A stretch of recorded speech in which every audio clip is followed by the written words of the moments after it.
we're here to discuss a very unique topic that touches many in theory and practice. And the question is, in general, life and after. If anybody needs a pen, got some pens. Anybody for a pen?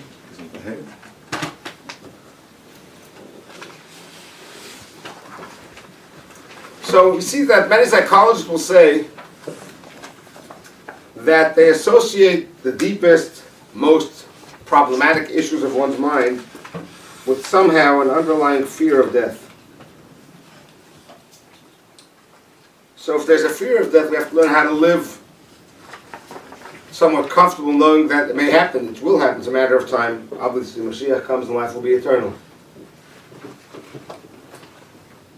So in order to know what is death and to relate to it, we have to first really relate to how we perceive life and what is life truly about. Now,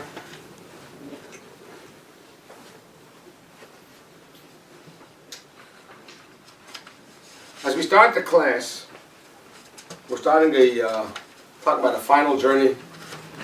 And usually, many will come to a rabbi when unfortunately a time has come, and a loved one passes on, and the rabbi will sit by a funeral, stand by a funeral, and discuss the final journey. And here we are today, we gathered to discuss this topic. And the question is obviously, why are we here today? What's troubling me enough that I should want to be here? And there are many ways that we can relate to this idea. There are those who have a fascination, just want to know, what's it like there? Who am I going to be?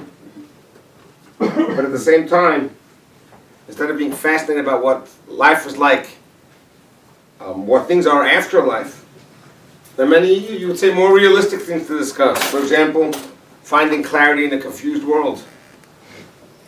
Or, for example, how to strengthen relationships, whether it's between a husband and wife, parents and children, or for that matter, humans and God. That's the ultimate relationship, which usually does help to enhance all relationships if we understand what relationships are. And these are very important matters. Nevertheless, we're all here today to discuss a topic that seems the journey of the soul. Anyone want to share what drove you guys here? Any thoughts, personal thoughts? Yeah? Well, my sister, who is not religious at all, is a writer and a spirituality reader. And I just spent 2 weeks on a retreat with her in Bar Harbor, Maine, exploring the secular viewpoint. And when I saw this advertised, I said, well, it's time for me to find out more about my Judaism and that aspect. So that's why I want to compare what I learned there and this. Comparatively, it's a nice thing. It's beautiful. Any other thoughts? You reach certain times in your life, certain ages, where you face your mortality, things happen to you, physically and medically, and you still have a lot that's going on in your life. And, it's a little scary, because you're at a certain point, and hopefully you go on, but it just starts staring you a little in the face, so to speak, and you don't want it to. I did go through bereavement of both my parents, but That was a few years ago. It'll be 3 next month. I took this course. Okay, I enrolled in this course because I've been through the mourning. I know a lot about Judaism because of it, through it. But I wanted to, I guess, find some comfort. I found comfort in Judaism through that period of my life. But now I guess I wanted to find more comfort, and by knowing, because I think it's very comforting when you know what's going to happen, or Judaism's beliefs on what's going to happen. So that's why I took it, to find more comfort. Anybody from the area? Yes. I'm just living my life, and it's a different perspective. But I just feel kind of jaded, like what's the point? And so I'm taking the course as just to get in touch with like the spiritual side of what's in life. Like that. Anybody from the original level of the base medrash? This was the addition, right? That's the original. Hopefully very soon we'll start building and we'll have God's love. I'll tell you what I find fascinating about the idea of life and afterlife in the field that I'm in personally and collectively. Collectively, people who you haven't seen at times Yom Kippur, they're gone. They're off the face of the earth. When a loved one passes on, they may be eating ham on Yom Kippur. When a loved one passes on, they got to come and say Kaddish. They have to observe Shiva at times, the full week of mourning without any compromise. And you begin to think, not to underestimate that power, but what's driving them? What is it? Is it what's known or what's unknown? In most times, I come to the conclusion that it's really the unknown that's driving them. Because they don't really know, and this is what they're taught. Basically, it's the unknown. What's fascinating is, that take, for example, putting on tefillin. Putting on tefillin, Torah says we have to put on tefillin every day. Saying Kaddish is not mentioned anywhere in Torah. Nowhere. It's a beautiful rabbinic custom instituted based on mystical ideas. A lot is based on Rabbi Shimon Bar Yochai, the Zohar. And that's what brings the people in. It's a weird concept. I remember doing a funeral, and at the end of the funeral, the family's talking about where they're going to meet, what diner they'll meet at for lunch, and it was not known to be a glatt kosher diner yet, to put it mild.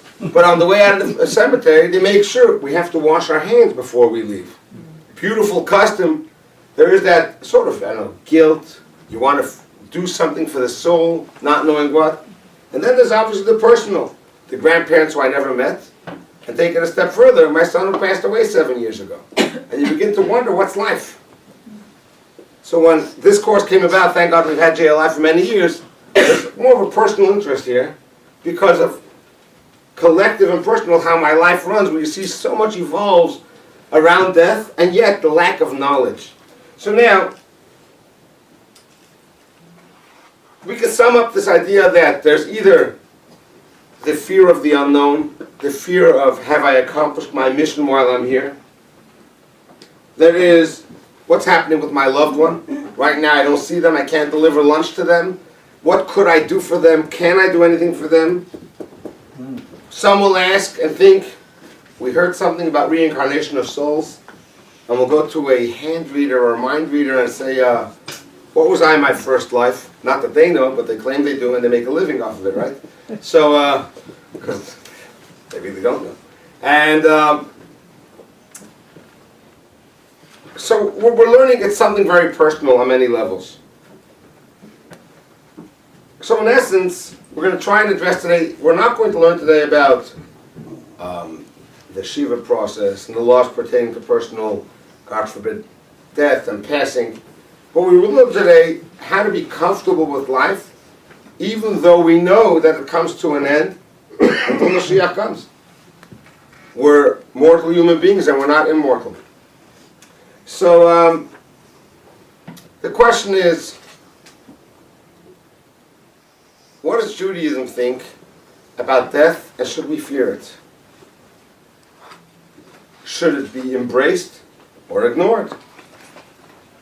And for that matter, let's try and find within Judaism that level of comfort, or for that matter, even we'll see a sense of joy in knowing that there is something going to happen after what we call life in this physical world. In general in life, all experiences have highs and lows. That's the nature of life. We experience physical pain, emotional pain, frustration, setbacks, illness, broken relationships, fear, loneliness, betrayal, financial uncertainty, and the list goes on and on. But nothing compares to death. Why? Death is final. One doesn't see hope. It's over. Said goodbye to a loved one, and this is where it's at. Anything else, you try and rebuild, you see hopes, at times they're false hopes, you go another direction, but ultimately there's something there. Unfortunately, whether one has challenges with nachas, pride of their children, their education is tough, but somehow we find a way to deal with it. But when it comes to death, death is forever. So therefore, we know that if today we're here and tomorrow we're gone, there's a certain level of discomfort. And God did infuse within every one of us that feeling, that awareness, that everything is temporary, including our lives. So obviously, that people have anxiety. Many, there's actually a title to it, and the psychologist will tell you it's called. What's the phobia called? It's called thanatophobia, right? It's a phobia of death. So a number of decades ago, you had psychologists who came up with this idea of terror management theory. It's in text 1. Now, as we go through the course, for those who've been with me in the previous JLI course, and I try and stick to a time of beginning and ending. I do respect your time, and for that matter, your day's work tomorrow. And so therefore, unfortunately, I can't cover all of the readings. I'll try my best to do as much as we can. And I will take breaks along the way for questions and answers, but at the same time, obviously, we stick to the topic of today's course. All other questions and answers are more than welcome. Later, tomorrow, by phone, feel free. After 9:30, I'm open to questions and answers until 6:20 tomorrow morning. But that's when morning services begin. But otherwise, so now, so the theory goes as follows. The psychologist came up with the idea that there's a certain impact known as TMT, terror management theory, and how it influences life and a person's decisions in life. And for that matter, they feel that many, if not most, decisions and choices in life are basically based on a person's mortalities and recognizing that life is coming to an end. In essence, that's the success of what, unfortunately, the terrorists try and do, and we try and overcome this fear. And that is to infuse fear. Infuse recognizing that we're just mortal human beings. Life is coming to an end. Unfortunately, I've tried to do it in Israel. Actually, what started us as bringing groups to Israel was the Intifada of 2001. It was a time where we got a full tour, air and land, for 10 days, with all dinners included for $15.99. It ain't happening again. But what drove us, and since then we must have brought 25, 30 groups to Israel, was that idea that, you know, as a Jew we have that opposite reaction. Our mentor used to tell us that sometimes are those that the more you bang on them, the harder they become. And that's who we are as a Jewish people. We consciously hope that we shouldn't be banged at, but at the same time we become tougher. And therefore, but the terrorists would like to infuse, and unfortunately at times they're successful, that fear of mortality.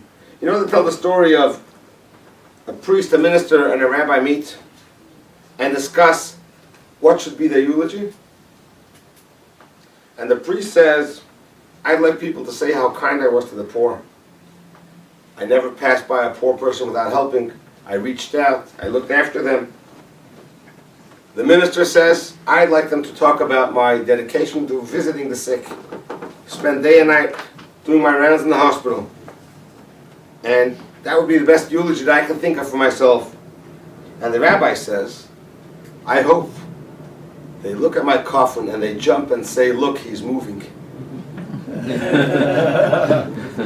Now, so we want to live forever. So what's the Jewish perspective to death? In order to understand death, we really have to understand what life is. Death means that life ended. That's really what death means. It's a translation, the opposite of life.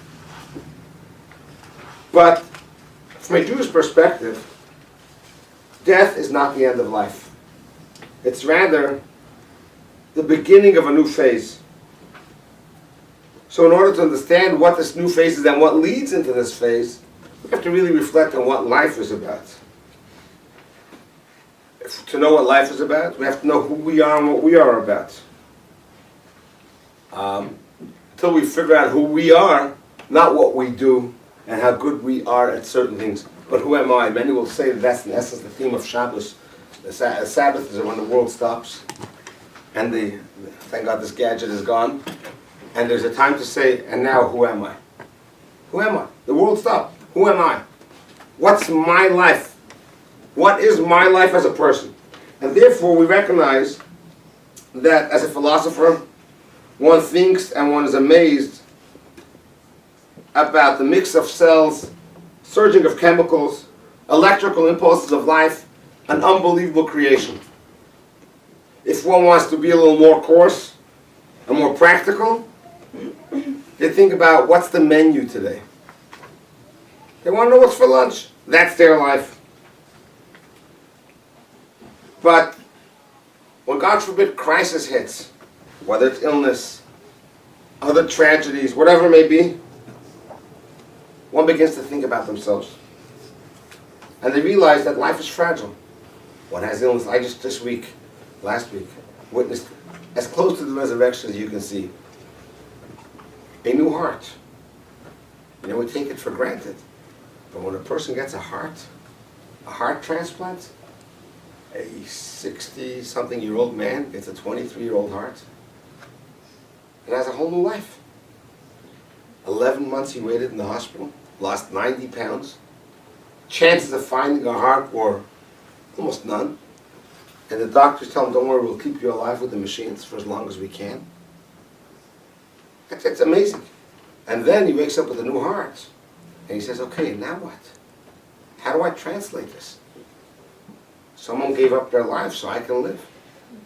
He gave up 6 vital limbs of his body so that 6 people can continue to live.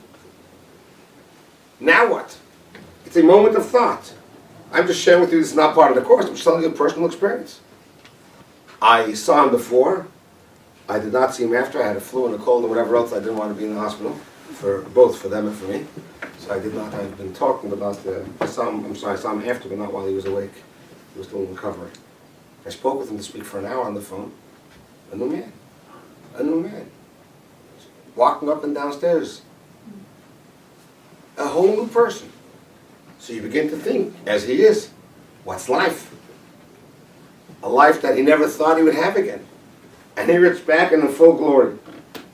So, according to Jewish mystics, we really can't answer life through anything physical. Not to say that a person doesn't need to be healthy. And as the Maimonides teaches right in the beginning, first few chapters of the Maimonides, that Hayosa Adam Bari V'Sholim, being healthy, is a method of divine service. And therefore, our physical health is important, but to understand what life is truly about, we have to relate to life on a much deeper level. We have to relate to life on something that we would call more spiritual. As we have from the Chaim Vital in text 2, page 3 in your student book. The Chaim Vital was a disciple of the Arizal. Rabbi Isaac Luria was a great Kabbalist. We know he passed on when he was just 38 years old. But his writings and his teachings continue to impact and influence every aspect and walk of Jewish life, as well as, obviously, many different Torah aspects of life that we relate to. He's interred in Tzfat, and we will be visiting his gravesite when we're there, God willing, in April. End of March, listen. So, Reb Chaim Vital says as follows, in text 2. It's known to the wise that the human body is not the human being. It is merely the body of the human being. When we speak of human being, we're referring to his inner dimension. The body is merely a garment in which the intellectual soul is attired during its sojourn in this world. So now, what's my true self? It's not the mind. It's not the heart. It's not in any way my feelings. my fears, my desires. The real I, when I refer to myself and say I, is the soul, known in Hebrew as the neshama. Now we'll get to learn a little bit soon about what is this soul. So if for a moment one shuts down their physical identity and reflects on something much deeper, they'll have a whole different perspective of who they are. So the real me is the soul, not the body. Now there are many words we use and we nod our head but really have no understanding. For example, many will talk about the Big Bang and the theory of evolution. They may not know what they're talking about. They're talking, they're saying words, but do they really know it like they see a piece of steak and they know what steak is? Or they see for the vegetarians a tomato? Do you see what tomato is? It's a different world. The tomato, I know what it is. I see it. It's in front of my eyes. The theory of evolution is something that I heard from someone who heard, and I have no clue what it really is. Or for that matter, the theory of relativity, if you want to sound sophisticated. It's a great theory. But what is really that theory? Now,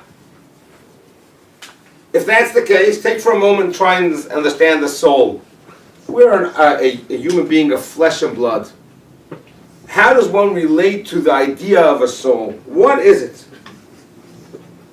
Now, for that matter, you see the question on page 4, how would we describe the relationship of the body and soul? Any description? You heard it?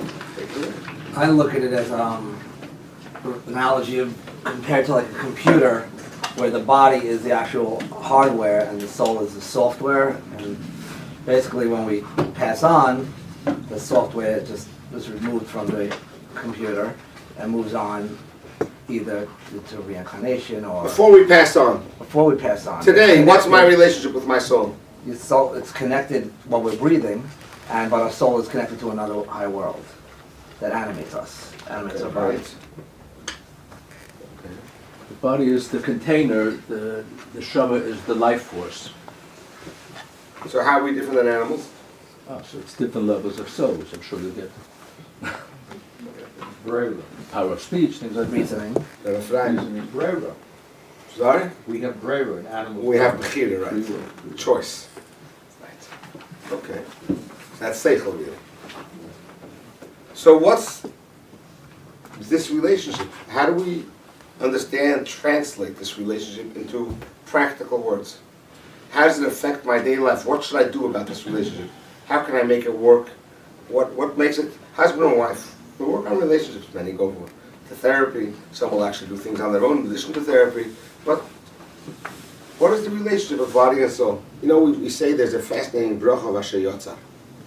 Asher Yotzar, after one goes to the restroom, one reflects on the human body and the miracle of how the waste leaves the body and how Hashem created this fascinating concept called the body that really is, think about it, is amazing beyond.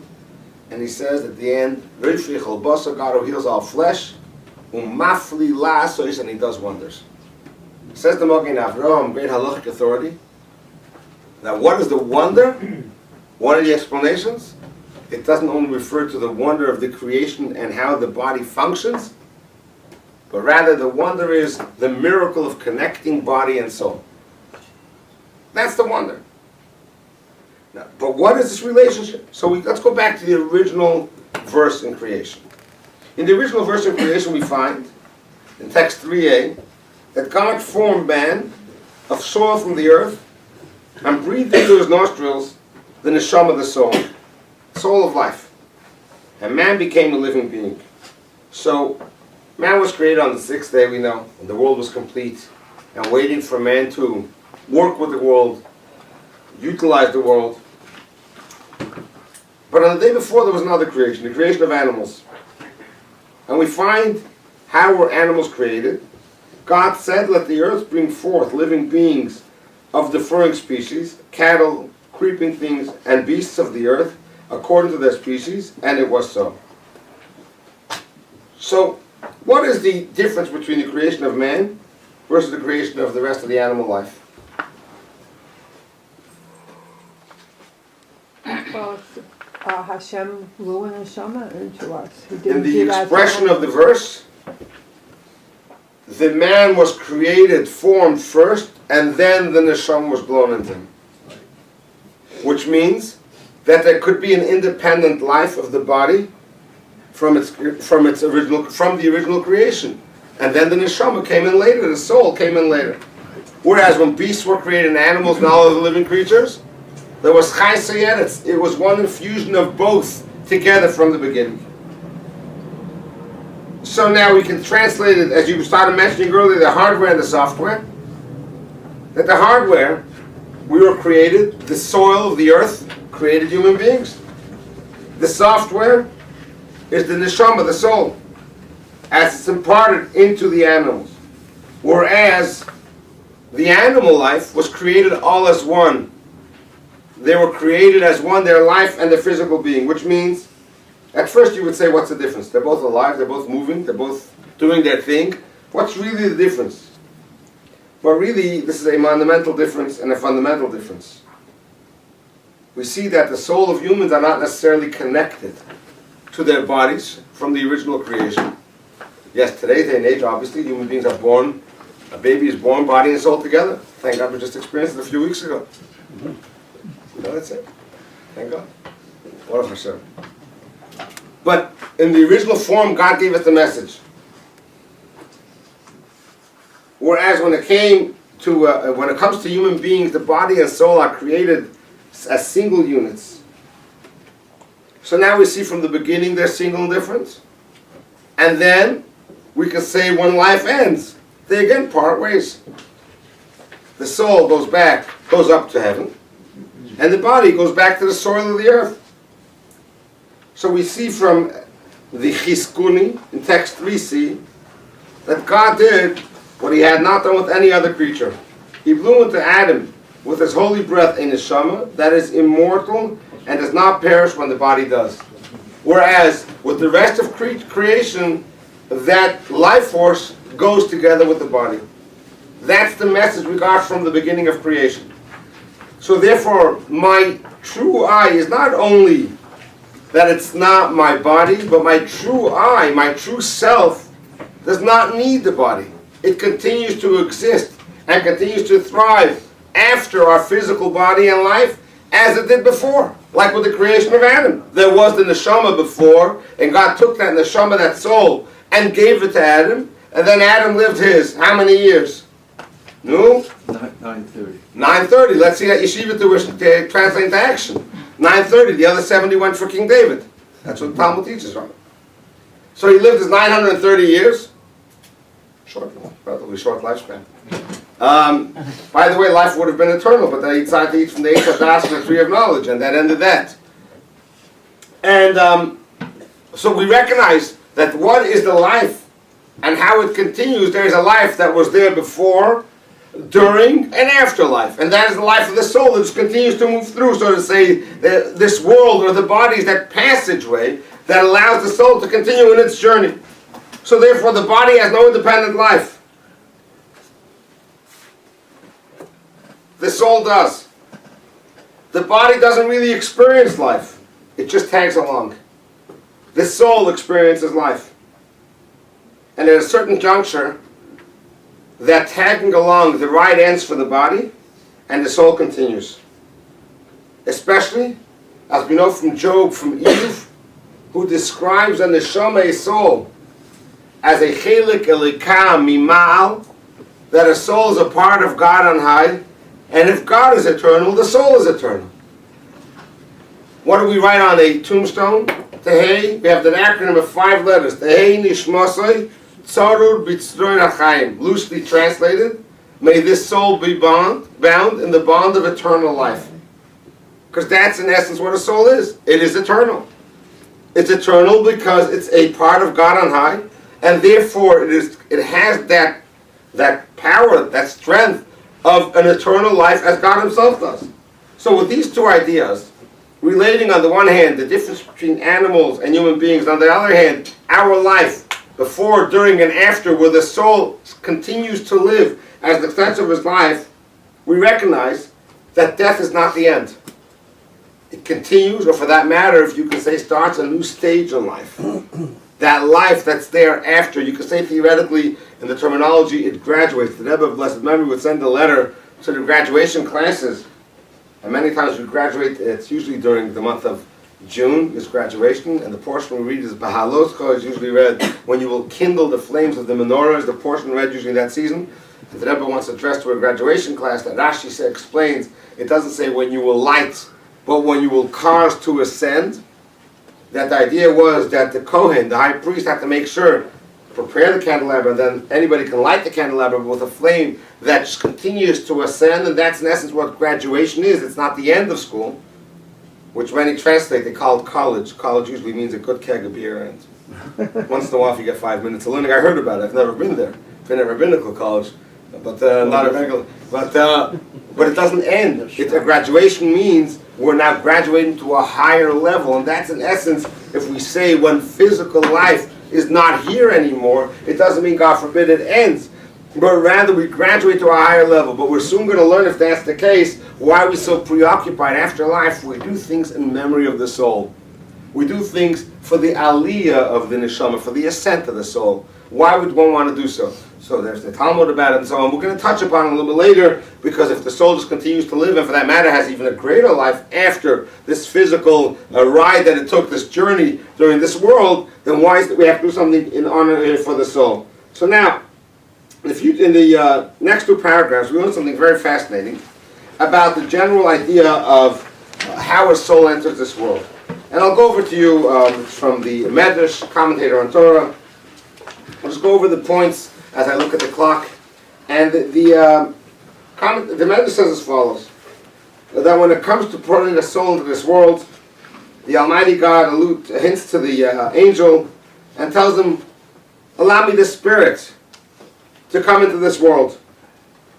And its name is so-and-so, its title is so-and-so, because all that was created from the beginning of creation will enter in this physical world. And the angel comes and brings the soul to the Almighty, and immediately the Almighty says to the soul, enter into the seed of the human. So the spirit, the soul, turns to the Almighty and says, why would you take me out of my domain where I'm at today? To put me into this seed. I'm holy and pure. I'm taken from your throne of glory. So it seems that the spirit is not very happy in this world. Life, it seems, is easier. And when we were in yeshiva, we were constantly told, we thought that we were being burdened in yeshiva with the, I couldn't say, serious, intense schedule of learning from 7 in the morning to 10 at night. That was the obligation, and then you added some. So it was intense, and we're always taught, wait until you hit reality. 7 in the morning? What's 7 in the morning? 7 in the morning is lunchtime, right? To many or most of us. So the soul is like saying, why are you pushing me here? Life is good up there for me. But then we have another Mishnah. And the Mishnah says that this world is like an antechamber before the world to come. We should prepare ourselves here to enter the palace. Then there's the flip side, that a short moment in the world to come is greater than all the bliss of this world. So that we can understand the world, the physical world, it's finite, the world to come is infinite. I hope that everyone there, you hear me? That side of the room, I'm sorry. Again, I wish we had, maybe next week we should go downstairs. Is that an idea? I like just the setting of the room at the table. Maybe next week we'll go downstairs. Okay. Maybe we should, okay. So, we have this confused idea now. Is it good to be here or not? The spirit doesn't want to come here. The spirit wants to stay up there. And not only is the spirit not involved with material life, but it's not interested in it. And when it's in heaven, it doesn't want to come into this world. The soul is actually content to live its spiritual life and feels like a total stranger on foreign soil in this world. And for that matter, when the soul ends its physical life here, it continues the good life that it lived before. So now we have that on the one hand, who is the me? My soul. The soul is eternal. And for that matter, this eternal existence is unaffected of death and birth. It just continues to pass through life. But we still have an idea, a challenge, and that is, does the soul want to be here in this world or not? And that's what we're going to continue to try and understand here. And again, to relate to what is life in this world. Any thoughts as we move along? Yes. I would think the soul has some serious understanding about what the choice is to reincarnate. I would assume that the soul is not just naively skipping about through heaven, and all of a sudden it's tapped the shoulder by the angel and says, "Come on, you got to get ready to go down."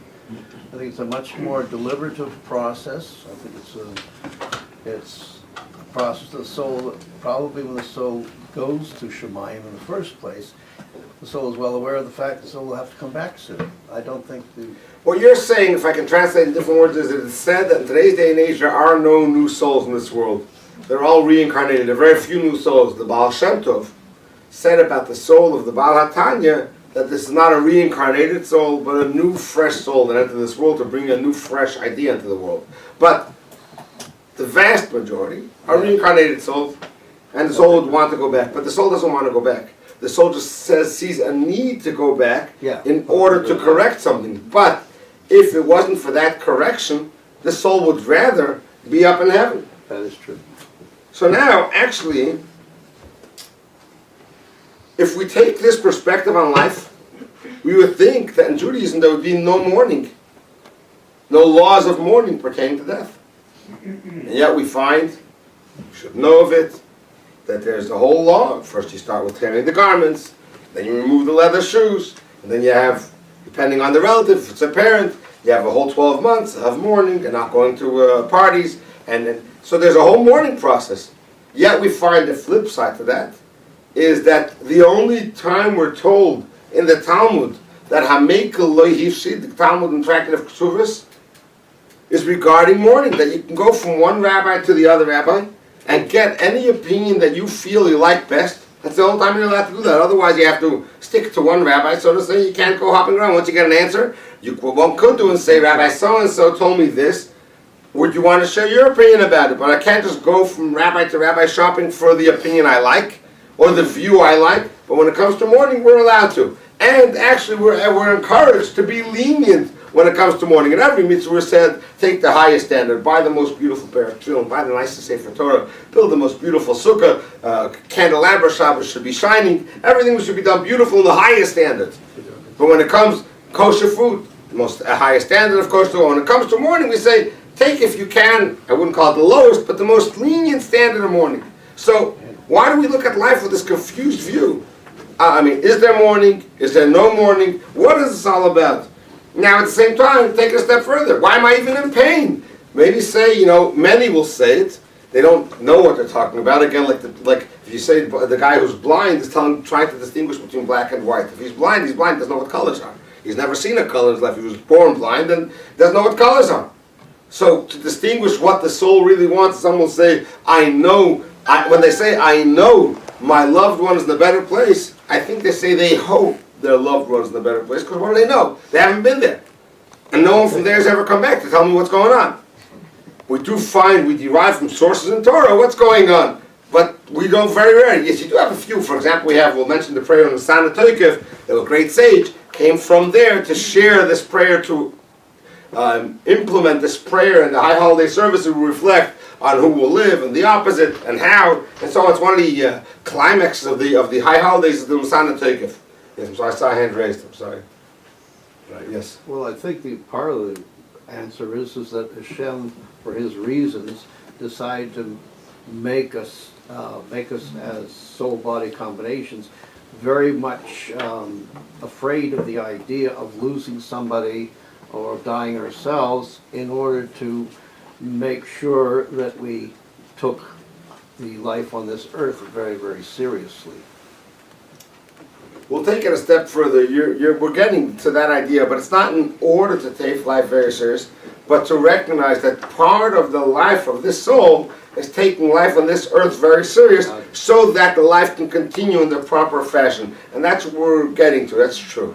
Now, the Radbaz, great halacha commentator, writes that he lived in the 16th century, he lived in Morocco and in Egypt, and he writes about the Bnei Yishmael, we usually translate them as the Arabs, that in their religion, you were not allowed to be found mourning on a loved one.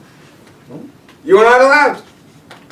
Because they felt that this was it's time to rejoice, that the person left the physical confines of the body, and now is on a whole different level. But obviously we know that's not the Jewish faith. We know there's a period of Shiva, and we don't listen to live music, and we're all so limited with what one can do. So we recognize that Judaism does put a tremendous effort on the physical life in this physical world. And we know... survivors, that's the whole point. That's why the halacha is Kedivri Mekel, because the laws of Shiva and everything else, that's for the survivor. From the standpoint of the neshama, it's the Actually, high. Mr. Yeager is suggesting a very interesting idea. Doctor? Doctor is fine, just because I went to school doesn't mean. Bless. You earned it. Saying as follows, trying to relate to the idea why we're lenient in Avelus. There was a discussion between two great rabbis that I read lately, why it is that we're so lenient in mourning. And what Dr. Yeager is saying is that the mourning is really not for the soul, but for the loved ones. Yet we do find the tremendous power of saying Kaddish for the neshama. For the leader. For the neshama. So there is the connection between that. There is something much deeper actually, and that is that not only is the soul not upset, but it says that the soul is happy. The only thing that upsets the soul is that those who are left behind are mourning. So therefore we're not being lenient by taking leniencies in mourning, but we're actually being strict. We're taking the highest standard to give the soul its joy, its complete joy. So that's why there's a beautiful letter that Rebbe wrote to someone, a really fascinating letter. Somebody who lost their child, Erev Pesach, hit by a car. And Erev Pesach is the most unique Shiva. We had it here when Marvin Gold's wife passed away. It was Erev Pesach. So it's like a very odd thing. Chol HaMoed, the intermediary days, you don't even sit down, and you wait for Shiva until after the holiday. Whether it's Pesach or Sukkot, you wait for the Shiva to start after the holiday. When it comes to Erev Pesach, we don't sit on low chairs even. Even the mourners don't. And you just sit for a little bit, and that's the Shiva. So it's a very odd, there's like, where's the time for mourning and comforting? And we know the Shiva process from a perspective of healing is tremendous. So this couple wrote to the Rebbe that they accept God's judgment, which is in itself a level, and they have no issues with that. This was the time, but why weren't they given the time to mourn during Shiva? The Rebbe wrote back to them a beautiful letter. Every neshama, every soul, when it passes on, that's the moment that it ended its mission on this world. But there are those special souls that the family members are given a sign from heaven on the success of the accomplishment of its mission, and therefore that soul is giving the family just the bare minimum of mourning, because halachically we must, according to the code of Jewish law, one must mourn. If not, they would have to sit a whole Shiva after Pesach. So the soul specifically went in this time to show us how successful and how happy the soul is, that it accomplished its mission to its fullest. And therefore, the Rebbe concludes to them this letter, this should be your greatest comfort, knowing on what holy soul your family had. It's a very, very powerful letter. I'm not doing it just the way the Rebbe describes the soul on this earth, and then when it goes up. But that's a general idea. But nevertheless, going back to, and overall, we do look at life and we recognize the importance of life. We recognize that God tells us there's nothing greater than saving a life. Even if one is on their deathbed, on Shabbos we desecrate the Shabbos because we may give them an extra moment of life. Or may give them more than a moment. I mean, I've seen it many times where the doctors wrote the individual off, and lo and behold, the individual is walking and talking. I was once at Mount Sinai at a hospital bed in the ICU where a doctor and the chaplain are encouraging the family to pull the plug. And I told the rabbi, if you're so confident, he should pull the plug. And he couldn't get himself to do it. That individual lived almost 10 years after that. So, when the time comes, God will decide. Leave it up to God. Let's not, but that's reality. And got to see weddings and grandchildren and great-grandchildren. That's just on a side note. But we cherish every moment in life to its most. So there is a beautiful story told about the seer of Lublin, the Chayzer. And he was once very uplifted after Yom Kippur. And he turned to his disciples and said, anybody who wants to can come over to me, and I'll tell them what they prayed for today. I'll read their mind, and I'll also let them know whether their prayers were accepted above or not. That sounds like a fascinating idea. So one guy actually was brave enough, and he walks over to the Chayzer and says, here I am. The Chayzer gets serious and says, look, you prayed that you should know your physical life should be like a conduit. Meaning, why work 6 days a week so hard for Parnos? And say, God, let me just be that conduit. Whatever you can do in 6 days, I'll work for one day, do the same. I'm not saying I'm not going to work, but the other 5 days a week of the work week, in addition to Shabbos, obviously, I want to be here to serve God. I don't want to be involved in the material aspects of life. 1 day a week, give me. The guy's blown away. He says, yeah, that was it. So he asked the Chayzer, no? He said, what do you mean, no? The angels brought your prayers to the Almighty, and the Almighty said, if that were the case, why would I send them to this world? I could have left them in heaven. I sent them here. They should make a difference 6 days a week in the world, not 1 day a week. And your prayers were not accepted. Get to work 6 days a week, make a difference in the world. That's why we're here. Now, That makes sense. so, Torah puts a tremendous emphasis on the idea of life. So now, to get a deeper understanding of what life and death are, we have to really understand, first of all, that the soul is eternal. And we recognize the second idea, that a soul is a divine spiritual entity. And yes, it feels more at home when it's in its spiritual domain,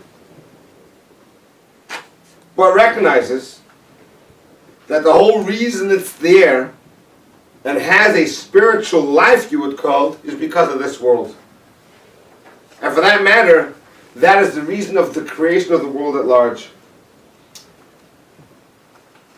We know when we say Kiddush, we open up the verse of Kiddush. Some start with Vayi Erev, Vayi Boker, but we all say Yom HaShishi, the 6th day.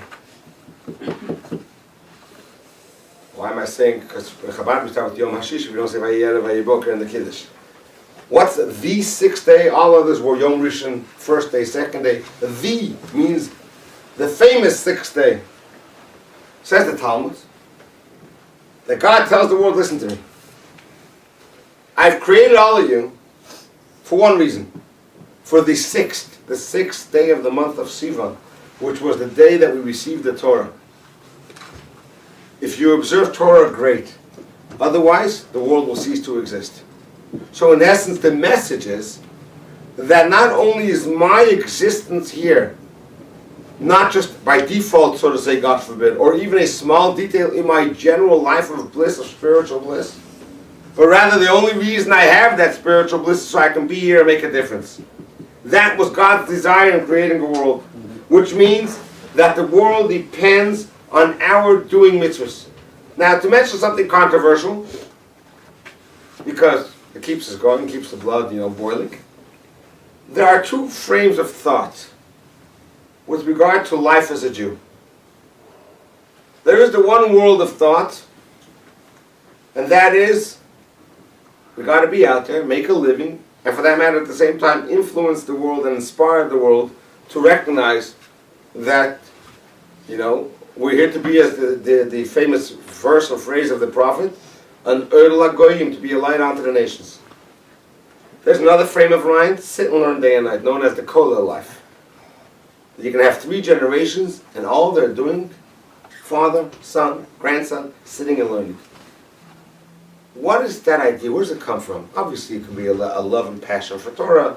All ideas, some will say it could be a little bit selfish, because if I love it so much, why won't I share it with the world? Why am I just keeping it in my own 4 walls, which was the Rebbe's view, that if I love Torah and I love a Jew, then let's combine the two and give them that love for Torah. And then that's the ultimate expression. That's what we're doing tonight. That's the ultimate expression of true Avas Yisrael. But there's another thing. The Talmud teaches that the world must consistently have people constantly who are learning Torah. And that is what gives the world the key to survival. And they feel that this is really important. Okay, so there are different views in how, some will say just for the few exceptions who are able to manage both worlds, or they were on a very lofty level, and this was what they did. For example, Rabbi Shimon Bar Yochai, great author of the Zohar, but it's not for everyone to do. So there's different phrases, but the idea is, just the philosophy behind it is that Torah keeps the world going, not only because of the psychology and the observance and the knowledge, but it's actually, you can call it the neshama, the soul of the world is Torah. And therefore, I recognize that this world is not just a passageway, but it's rather the reason for my existence, even as a spiritual existence. Take, for example, you have a boy and girl fall in love, and they plan their wedding. And in planning a wedding, obviously a lot of details and sometimes arguments, but whatever it is you're planning, there's a lot of stress involved and sweat to make that wedding happen. Whether it's from hiring the caterer, photographer, videographer, the band, the florist, you name it. Or today you have it with one phone call. If you go with the famous weddings that they have in some communities, with just one phone call and you have it all included. And for that matter, affordable too. You can wake up in the morning without taking out a second mortgage on your house. You know, it's a nice idea. But either way, however you look at it. But what if one day, let's say, one of them gets cold feet? The day of the wedding, they break off the marriage. It happens. Do I still want the photographer, videographer, caterer, or am I just not looking, I got stuck with this burden, how do I unload this somehow? The world to come is an extension of this world.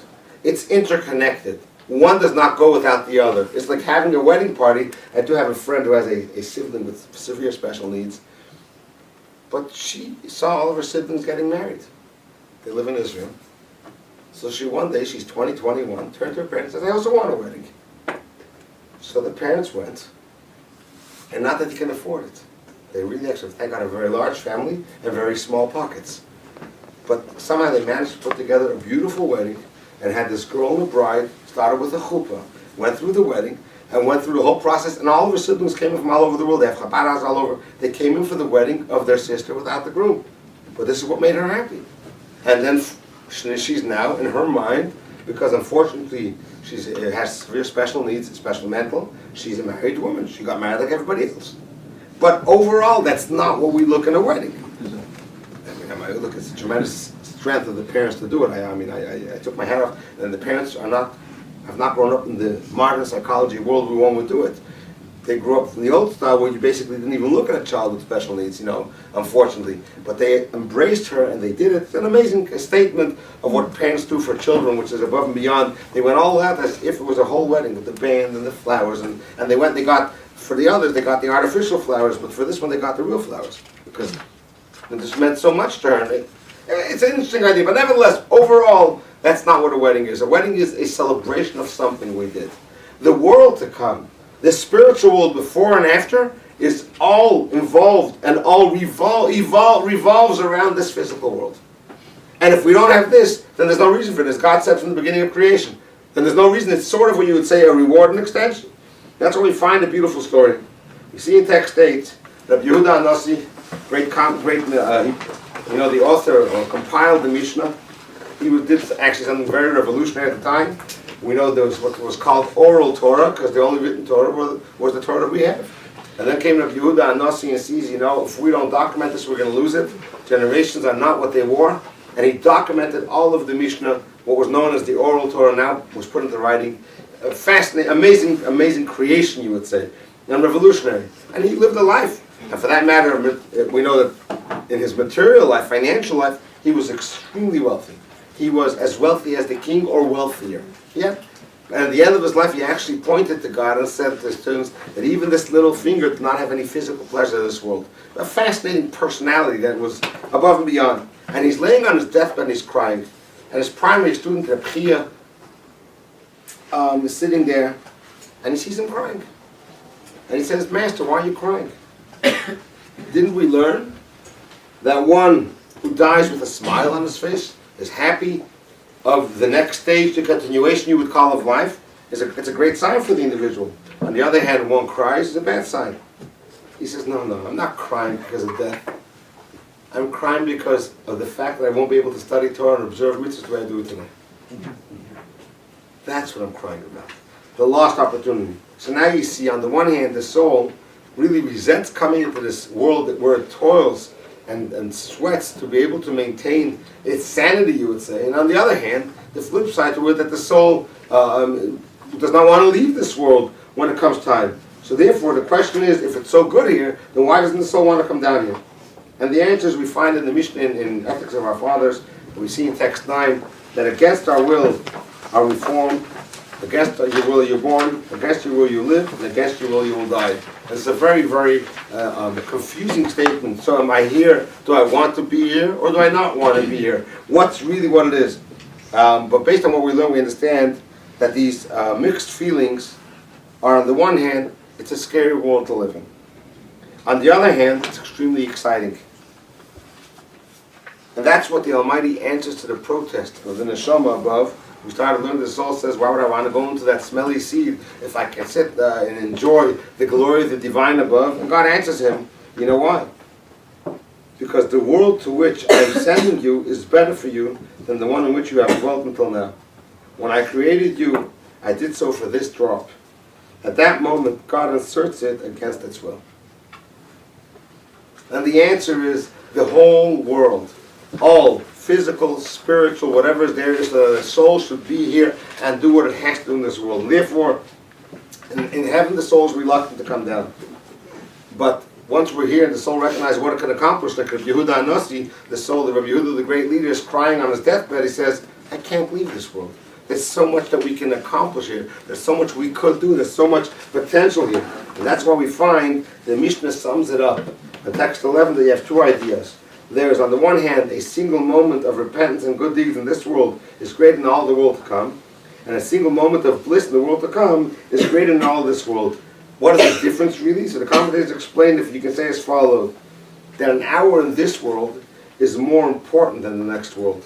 But an hour in the next world is more pleasurable than this world. So if you're talking about the pleasure for the soul, obviously life is easier in the world to come.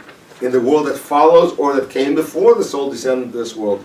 When we're talking about life here, it's more important, you can accomplish more. But the end results, obviously, that reward, that pleasure, one receives only in the world to come. So if we summarize these ideas that we've learned until now, we recognize, first of all, that life, there's nothing more important than life. We also recognize that death is not the end. In other words, we want to live, but at the same time, death doesn't frighten us. There's actually a beautiful story told about the previous Lubavitcher Rebbe was known as the man, and this was great scholarly knowledge, he was known as the man of Mesirus Nefesh, self-sacrifice. In 1927, he was single-handedly fighting a communist government in the former Soviet Union, where he did not allow Judaism to stop for a moment.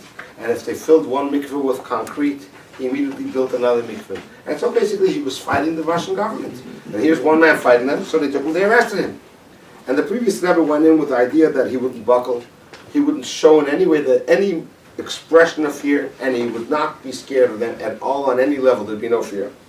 And his interrogators are there, and actually they were all unfortunately Jewish communists, and that was unfortunately common. And they spoke with him in Yiddish because he insisted that he would not speak Russian, even though he knew Russian. He said, my language is Yiddish, and if you want me to talk with you, it will be in Yiddish only. And he was very firm about his stand. And as he was being a little non-cooperative in the interrogation, one of them pulled out the gun, puts it on the table, and says, in Yiddish, with this tzatzke, with this toy, everyone begins to talk. And the previous Rebbe responded, this toy can only scare one who has one world and many gods. But one who has one God and more than one world doesn't scare him at all. And he continued in this cool and calm, collective conversation as if they were talking to someone else while the guy was pointing the gun at him. It was as if it was someone else. Now, you would say, was he was such an ego? Was he not scared of his life? Was he looking, God forbid, to be shot to death? I mean, what is this expression? So we understand that obviously he had a mission in life, and he was only 47 years old, and he had a lot to accomplish. And as we know, ultimately he accomplished first in Europe, then he ended up 1940 in America, and thanks to his arrival to America, next week we're going to be celebrating over the weekend the annual international conference of Shluchim. It's all as a result of his work. We have today, before you travel anywhere, you see is there Chabad there, right? That's the question. Before you send off a kid to college, is there a Chabad on campus? Where did it all start from? It all started because the previous Rebbe came in 1940 and said, we're going to change the face of the earth. We're going to make a difference. One person, a physically broken person, because he was actually beaten, and during the interrogation he describes how he was thrown down 3 flights of stairs and broke all his ribs. I mean, they really did a number on him. But nevertheless, his spirit only got stronger from that whole experience, didn't get any weaker. And he was only 47 years old at the time, and later he suffered heart attacks and strokes. He did not have an easy life. But he was strong-spirited, and obviously he wanted to live, but at the same time, while he wanted to live, he had no fear of death. There's also another relevant idea in the fear of death, and how we overcome it. And that is, we recognize that life and death is not just a random idea, but rather we recognize that a person was given an exact amount of years, days, hours, minutes, and seconds to live. And when one dies on that second, that individual was meant to die, not a second earlier and not a second later. And actually the Medrash bases this on the verse from King Solomon that he recognizes as a famous song on it, right? The Lakil Zman, basically everything has an appointed season, and there's a time for every matter under the heaven, a time to be born and a time to die. What does this mean? So the Medrash explains that from the moment one was born, they have their time of death set. Yes, there is the famous thing that many will say, that the angel of death comes to the Almighty God and says, you've given me the worst job, because everyone blames me for their death. And God says, don't worry about it. They'll blame it on the heart attack, on the car accident, on the illness. They'll never blame you directly. They'll always find an excuse, had that doctor known. At the end of the day, yes, we must do, we can't say it's bashet, and therefore we'll just neglect life. We must do whatever we can, as we mentioned earlier, even to desecrate Chabad, to preserve a life, even a life of someone on their deathbed. But at the same time, we recognize that it's not me. When the time comes, that was the time destined for me to go at that moment, not a minute earlier and not a minute later. And therefore, there's no premature death. There's no death. Had this tragedy not happened, they would have been here. They would not have been here. Because this was the moment that was destined for them, as we know, this is the moment that was destined for them to come into this world. And therefore, we must recognize, as he quotes from Rabbeinu Bechaya in text 13, that we must believe that no created being can benefit or harm us without the permission of the Creator. It doesn't mean that I should put myself into harm's way and say, we have to do everything within the realm of nature. Right? The good old story of the guy in the flood, right? He said, God will save, God will help. And as he's given the life jacket and the boat, and in the end he comes to heaven and says, God will reward you, I believed you. He says, I sent you the life jacket, I sent you the boat, I sent you the lifeguard, and you didn't take him up, so here you are.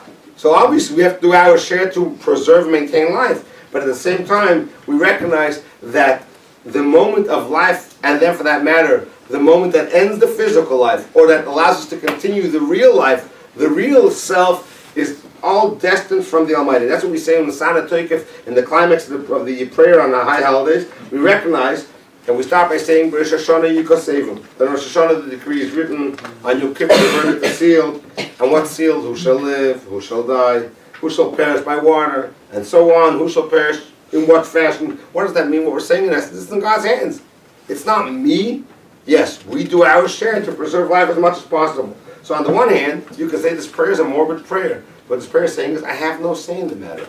I am just like a yo-yo. He can play with me up and down, do as he wishes. On the other hand, this prayer is the ultimate comfort. We're saying we're in God's hands. What can be better? Yes, I'm sorry. But I always have a problem with the next phrase that the Yeshua to feel to death and not be in the throw of his anger. So I never really understood because it seems conflicted.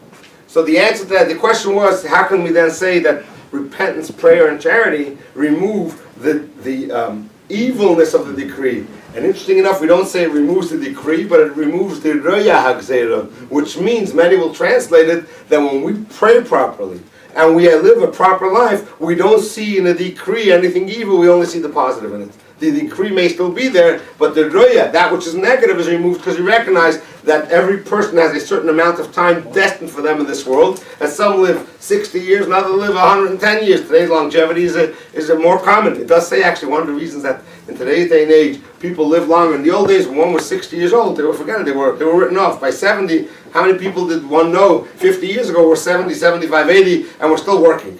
It didn't exist. What happens today? So one of the reasons it says in Kabbalah actually that idea is that because we're closer to the era of Mashiach, we have more to accomplish and to finish up. So therefore our souls are given longer lives so we can accomplish what we have to accomplish in this world. But that's, again, another whole different idea. So therefore, we recognize that since fear of death in Jewish thought is so distant, so Reb Chia was shocked when he sees Rabbi Yehuda, his master, crying on his deathbed. He's just totally shocked. To which Rabbi Yehuda tells him, I'm not scared of death. I'm Jewish. I believe that whenever the time comes, it'll come. But what bothers me is that I realize now that I can do so much that I cannot do in the world to come. But at the same time, we recognize that the soul is eternal. And after whatever it does in this world has a reward in the world to come. And that's what Rabbi Yehuda tells him, I'm just crying over the opportunities that I have that I may not have in the future, but not death, because that doesn't scare me. It doesn't scare me. Whenever the time comes, it will come. So now we'll just conclude. I'm sorry, I'm going to rush through it a little bit as the clock is hitting 9:31 here. That we find an interesting expression, and that is that tzaddikim, the righteous, after their death are considered alive. If every soul is eternal, what's the difference between the tzaddik's life, the righteous man, and for that matter, all of us? Every person. Every person should be considered alive afterwards. We say that there's eternal life. The soul continues to live on. What's the difference? Actually, we do find halachically that there are many Kohanim who don't go to cemeteries. Kohanim are not allowed into a cemetery because of their kedusha, their sanctity, and it's a place of impurity. But many will go to gravesites of tzaddikim.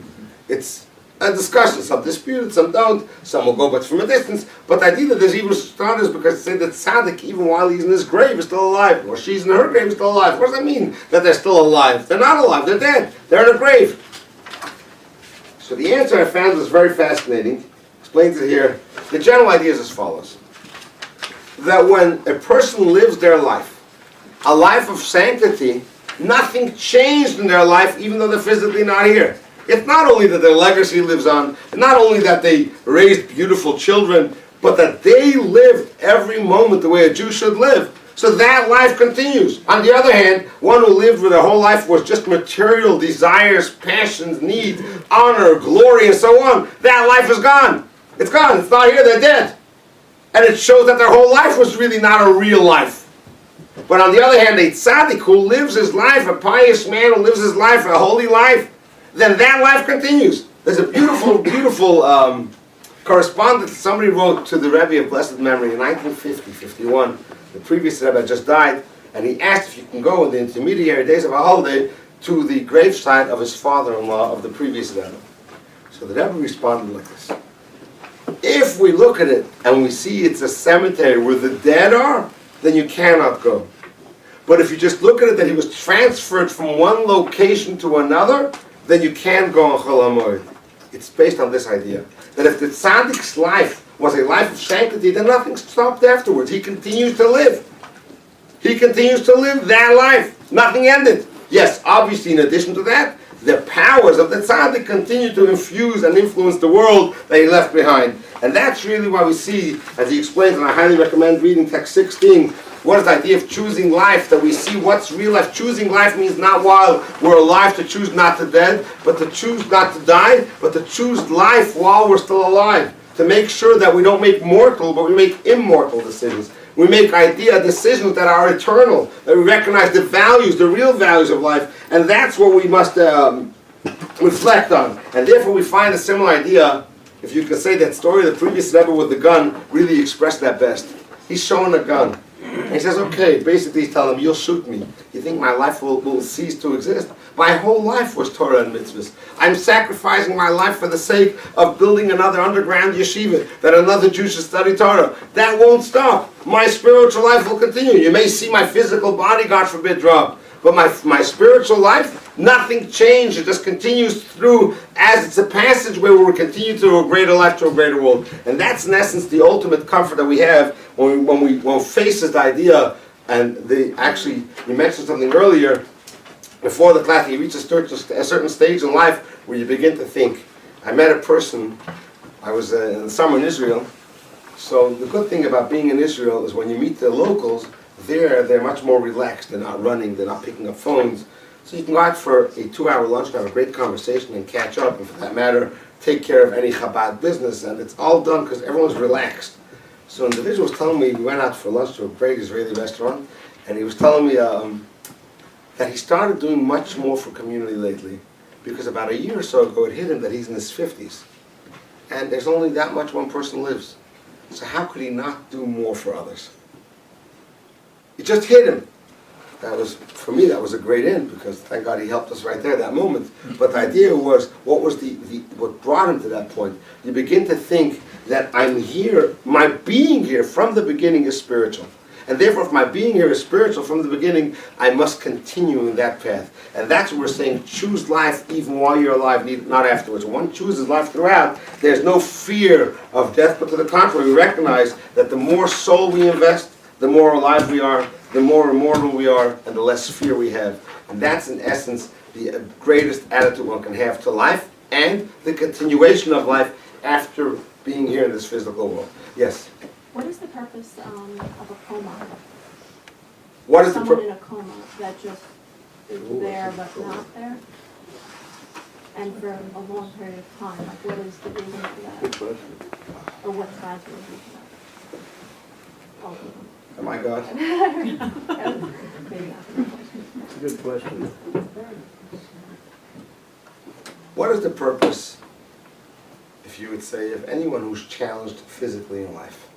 There are many who are born with illnesses, many who are born as vegetables.